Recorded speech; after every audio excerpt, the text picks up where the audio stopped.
Innovative volunteerism is a mindset change for all of us. Today we're going to discuss perspectives on leadership, because sometimes so many things when we discuss leadership seems missing.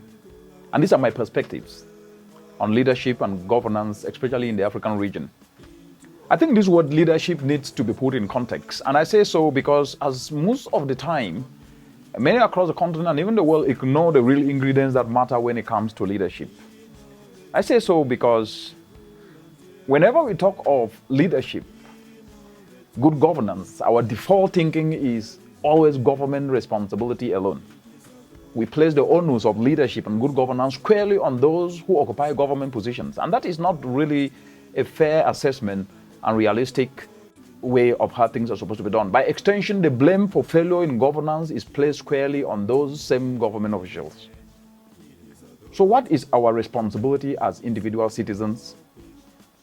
Do these people in government we like to blame for poor leadership and mismanagement come from outside of our communities?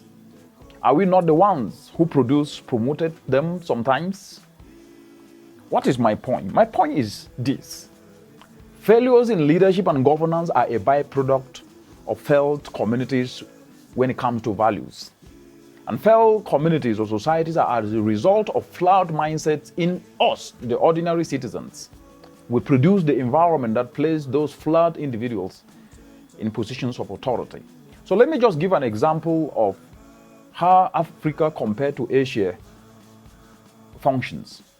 If you take Singapore, which is a good example, during the 1960s, as it was gaining independence, it was struggling with precarious markets.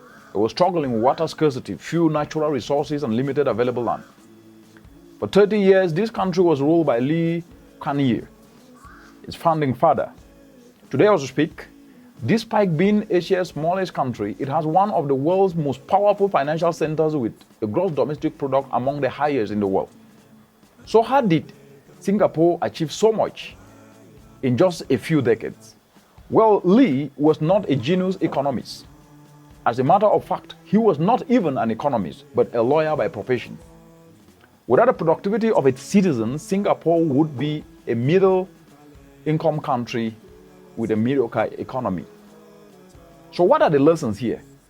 The leadership we seek, the leadership problems are not just about bad leaders as we seem to believe.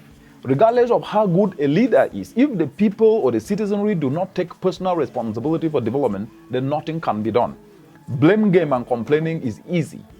A leader needs a populace willing to participate, and this is the real reality of good governance. A half-belled will not fulfill its requirement, just like a bird cannot fly on one wing alone. So then the question is, what then are the tenets of good leadership that each and every one as individual citizens must practice so that wherever we end up, we can make progress? The first is for each and every one of us to develop a heart of service, not a heart of disservice. Good leadership will not be achieved unless we ordinary citizens adopt a heart of service in everything we do. We must be motivated and moved by the desire to touch lives in all our actions, regardless of where we are today. We cannot allow self-serving, selfish interests to rule us. So wherever you are, whatever you do, be moved by the desire to touch many lives, not just your own. And that takes me to the second point. We must be able to tie visions to citizens' actions, to that which touch lives of especially our mothers in communities. Visions therefore need purpose and passion to inspire the citizenry to sustain it.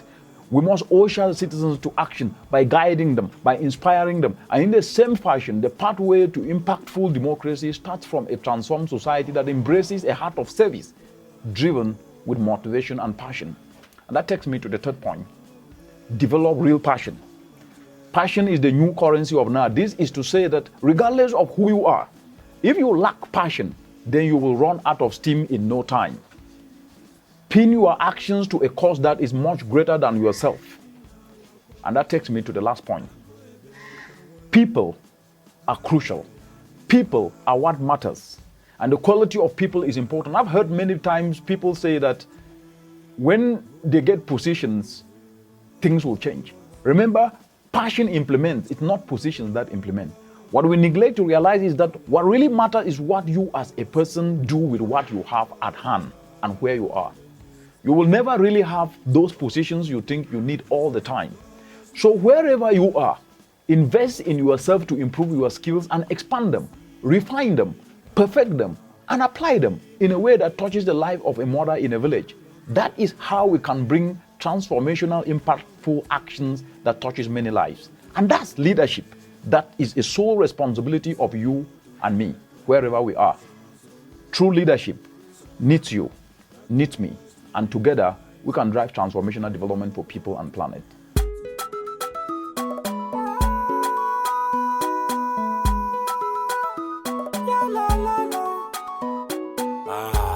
Let's embrace innovative volunteerism.